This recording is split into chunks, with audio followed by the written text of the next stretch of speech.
Welcome everyone to the all-important clash of fourth round of the FIDE World Cup 2023. We have the world-class GM Hikaru Nakamura taking on 17-year-old Praggnanandhaa. Last day of Pragg being 17, as tomorrow is his birthday, 18th birthday. For now, Hikaru opens the game with 1c4, the English opening. Pragg has this sort of ritual in this tournament where he spends around 30 to 40 seconds before making his first move, and today also he seems to be following it. We have seen Hikaru and Pragg face off against each other in Tata Steel Chess India back in the day, in 2018 to be precise, when Pragg was just 13 years old. Now Pragg has become one of the most prodigious young talents in the world and also a world-class GM, while Hikaru, of course, has stopped playing chess professionally but is playing some of the most brilliant chess of his life. Pragg brings out his knight to f6. A flexible move. You don't know which setup black will go for. e6, g6. He goes knight to c3. And now Pragg has to decide what is he going to do. He goes for the symmetrical variation with pawn up to c5. And Hikaru now can bring his knight out here. He goes g3. And with this move, you want to fianchetto your bishop on the long diagonal. Now, black can also fianchetto it or can go knight c6. He can also play some other moves, but Pragg goes for the very direct pawn up to d5, and this is actually a very interesting system. The reason is, after pawn takes, knight takes, you will see that black is playing very ambitiously. First of all, he's moved the same piece twice in order to recapture it. And secondly, when the bishop attacks the knight now, which Hikaru will most likely do, yes, he attacks the knight. Now the knight does not go in and exchange, but rather it goes back here to c7, which is the main line. And you might be wondering, what exactly is black doing? Yes, knight c7 played by Pragg because he's undeveloped. White has not just two pieces, his third piece is coming out. But the point is, after knight f3, black is going to play his knight up to c6 and then play e5, creating this bind in the center. It's also known as the Maroczy bind. Generally happens with the white pieces when they have pawns on e4 and c4. But here, with knight c6, Pragg is angling to play the e5 move. Hikaru plays pawn up to d3. And here, Pragg, if he manages to get a few moves rolling, which is e5, bishop e7, castles, bishop e6, pawn up to f6, queen d7, b6. You know, if you get all these moves flowing, then white would be low on space and would be in trouble. That's the reason why Hikaru rotates his knight from d2 to c4. And his idea is, on one hand, he may want to take on c6 and spoil black structure. But you mustn't forget, you're giving up an important bishop. So Pragg says, Hikaru, come and take my knight if you want. Hikaru says, not now. Now I am threatening because I can take, and then pick up your central pawn as well. So Pragg can actually defend it, but he castles. And look at the time on the clock of Pragg. This is still his prep. And the point is, if you take knight e5, he wants to go bishop f6, takes here, take, and this is quite okay because knight a5, I can stop you from castling. Hikaru feels it, you know, he sees that his opponent is well prepared, and this is experience coming into play. He doesn't take the pawn, and now Pragg finally saves his central pawn. Now Hikaru has 1 hour 25 minutes. In fact, he's thought now for 8 minutes. Pragg still with almost all of his time, and now hits the center with f4. Pragg must take, but then Hikaru will develop his bishop here. He takes it, and now bishop takes f4 most likely will be on the board.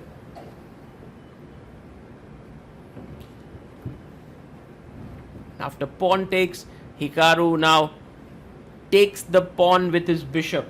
So white has a lot of piece activity, you know, here. But at the same time, none of his pieces are very solidly placed. Like the knight can go and attack this, pawn can come up forward in the future and hit this knight. Knight e6 played. And also, this square on d4 is a very nice square for the black knights, because whenever white pushes it away with e3, his central pawns become weak. Hikaru plays his bishop to d2, and he was a bit worried about Pragg's preparation. As he said in his recap, he felt that Pragg is very well prepared at this point and he wanted to get out of theory. Pragg now plays his bishop up to d7, and no longer can Hikaru take the knight on c6 and spoil the structure. Well, the knight jumps into the central square. You can see the white knights doing really well here. A good move for Pragg would be bishop e8, because anyway he's okay with giving up this bishop and then rerouting the bishop perhaps to a square like this. But instead, Pragg plays the move rook b8, and this is a very interesting move. He wants to play his pawn up to b5, and Hikaru makes an extremely committal decision. He weakens his d4 square. The two knights are eyeing that, but he says, my knight on d5 is very solid. Pragg hits the knight with the pawn up to b5, and Hikaru can now rotate his knight to e3, looking at the central squares. But rather, he goes knight takes e7, because he felt that if he goes knight c3, Pragg might go bishop d6 and put his bishop here on this square. So that's the reason why he first took queen takes, and now he's going to play his knight to e3 via d5. Time wise, Hikaru has caught up with Pragg. In fact, Pragg to 51 minutes. Hikaru also has 51 minutes on the clock. Knight comes to e3. Praggnanandhaa now has many ideas here. He can put one of his knights here, but Hikaru's knight is coming to the center as well. So Pragg plays his e knight to d4. And yeah, maybe the other knight could also have come in. He goes knight d5, attacking the queen. The queen has to move, but with square. Pragg here decides to play queen to d6. And now Hikaru can actually go and attack the queen. He can play his bishop to f4. This is what he does. He plays his bishop, and Pragg now has to block, of course, with knight e5. That was the idea, because if the queen moves, the rook is hanging. So that's the reason why knight e5 makes a lot of sense. And you can see that black is going to have a very firm control of the dark squares in the center. And in order to break it, Hikaru should have played b4 now. And the point is, after queen d2, queen f2, here let's say this is already getting jittery for black in the center, but Hikaru blunders now. Actually, this is, you can't say it's a blunder, but a very serious mistake. Because now b4, his idea is b4, but black can stop it with pawn up to b4. Will Pragg find this move? Yes, he does. He understands that he had to prevent Hikaru for playing b4, and also makes the square b5 available for the bishop. You can feel that Hikaru is under pressure. Hikaru plays rook c1. And this is where his fighting spirit will definitely kick in, because now the position is not so great. Pragg can go bishop here, will along with his knight attack this. He plays his rook up to c8, and he defends this pawn. It's a normal move, it defends it, and maybe later on Pragg can start pushing his a pawn down the board. Hikaru plays his pawn up to h3, and his idea is maybe later to go g4, make space for his bishop to come back. The position is getting quite intense. Bishop b5, the pawn on d3 is attacked here, and now Hikaru plays his rook up to f2. You cannot take here, by the way. If you take here, I have bishop takes e5 and the queen is hanging. So right now d3 is defended. Pragg again makes a preparatory move with king h8, and Hikaru pushes his pawn here. Somewhere Pragg has to make some choices. He can push his pawn up to b3. He can also go a5, a4. There are many plans in the position. He goes knight back to e6 and attacks the bishop. Now the bishop can drop back to g3, and this is very much possible. But in fact, Hikaru makes a very interesting decision. He plays his bishop back to f1 and lets Pragg to take this bishop here, which is actually an important piece in white's camp. He takes it because now the dark squares become even further weakened. So Pragg takes the bishop. He has 7 minutes. You are on move number 25. So you have 15 more moves to make in those 7 minutes to reach move 40. And then you would get an additional 30 minutes on the clock. So both players going to face time trouble. Queen comes out. Again, you can't take here, and knight takes because the queen would be hanging. And that's the reason why Pragg plays his bishop back to c6. He wants to take the knight and win a pawn. If he manages to exchange the bishop for the knight, then positionally black would be way better. But he goes knight to e3. Now, Pragg can actually reroute his bishop via d7 to e6. That's exactly what he's doing. On e6, the bishop would kind of dominate the knight because wherever it went, it can trade it. So knight c4 played, and now very important for Pragg to play his queen here. Because after takes, this rook is pinned. So it's a very good position to play queen to d4. And can Pragg find this move? No, he does not. He plays queen e7, and now things are going to be traded off. The knights are going to be exchanged, and the position would be roughly around equal. Rook fc2. You can see that Hikaru is building up pressure on the c5 pawn. This is a good move here. Now Pragg cannot go bishop e6 because if he does so, I can take this pawn when white is better. But he first takes on c4. Hikaru captures back. Now, while Pragg is going to go bishop e6 and attack the pawn on a2, the c5 pawn of black is also very weak. And look at Pragg's time. He's down to 1 minute 40 seconds. He attacks bishop e6. But you can suddenly feel the tide turning in Hikaru's favor. He's playing quickly. He has 6 minutes 25 seconds on the clock. We are at move number 31. Pragg has to make 9 moves in just 1 minute 40 seconds. He takes on a2.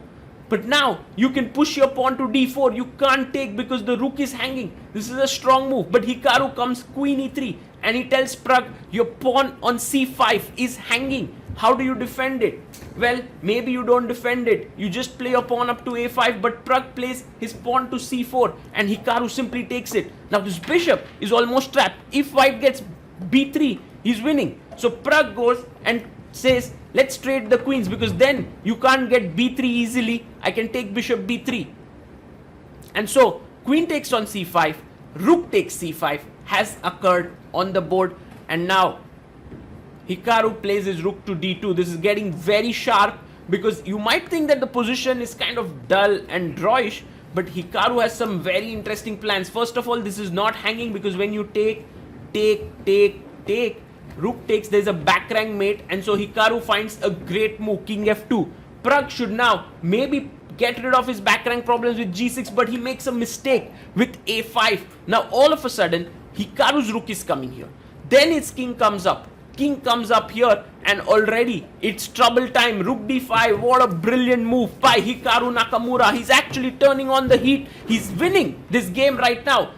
Pragg goes a4, but now king e3 is a brilliant move because after a3, ba3, b3, there is this very nice move, rook c d1, and Pragg is in trouble. But instead, Hikaru blunders with bishop d3. You can say this is a big error because now Pragg is back in the game. He gets king g8 and you are not in time to execute this idea. Black is getting counterplay now on the queen side with pawn up to a3. So king e3 played. And now Pragg can actually even go back in this position with rook c7, keeping the two rooks on the board. His pawn on a5 is no longer hanging. So rook goes here, and now the main move here is rook a5 to put pressure here. But after bishop b3, black is doing pretty fine. So Hikaru moves in the center with king to d4. He plays his king up the board, and now black plays, what's his idea? This is the 40th move. Pragg down to 4-3. He plays rook b8, and both players going to get an additional 30 minutes. Rook b8 is a decent move. Now Hikaru, after thinking for nearly 14 minutes, finds this amazing move. You can't take the rook because these two central pawns are very strong, and you can literally sense it that Hikaru is playing for the win. Pragg also thinking for nearly 13 minutes now and plays king f8. He says, I don't want to touch that pawn. And now rook a1 should be a good move, because then you can't take the rook still. That would give two strong pawns. And if the bishop d3, there is this move bishop c4, and you can continue playing in this endgame. White is better, but Hikaru plays rook f1. This is the final inaccuracy, which gives Praggnanandhaa the counterplay he was looking for. Here a3 is a classy move, because if you take b takes a3, I'm going to take back, and now the a pawn is very, very strong. So Hikaru plays rook a1, and he tells Pragg, hey, your bishop is hanging. If you take here, I'll take this. This square is controlled. So what's your plan? Pragg says, my plan is to go bishop b3. But isn't the pawn hanging? Takes and rook takes. We all know that bishop takes d5 is not an option, because it strengthens white's position. So Hikaru takes it, and now Pragg has to find this very accurate move, rook a7. Not rook a8, because later on it can be some troublesome after a4, and you know the last rank gets weakened. So rook a7, Pragg finds it. He finds this very, very nice move, and I think Hikaru now goes rook d6. Pragg is equal. The position looks pretty good for Praggnanandhaa. He has the strong a pawn that is working out for him, and takes b takes a3. Now this pawn will come up to a2. Yes, white's king is active. He also has the c pawn, so the position would get around equalized whenever the bishops are traded. But as of now, Praggnanandhaa has done his job. He has managed to equalize. Rook b6 played, and a draw is offered by Hikaru. He's shaking his head. He knew that he had his chances after move 40. Praggnanandhaa has a hard think on the board. Should he accept the draw or not? 4 minutes, that's the thing. He wants to play on, and now he accepts the draw. And there you are. There you have them analyzing the game together. If the game ends in a draw tomorrow as well, then they go into the tie breaks. But whoever wins will have the advantage, and it's wonderful to see both of them analyzing with each other. That's very cool to see. And Pragg will have his birthday on the 10th of August, and will also have the white pieces. He'll be turning 18, and Hikaru will have to be careful playing with the black pieces. But of course, it's a match everyone's been looking forward to here, and both the players are also quite happy to play against each other. You can see them analyzing even now after the game, and yeah, very, very complex game. Both players had their chances. It was Pragg who was pressing first, then Hikaru was pressing, and eventually the game has ended in a draw.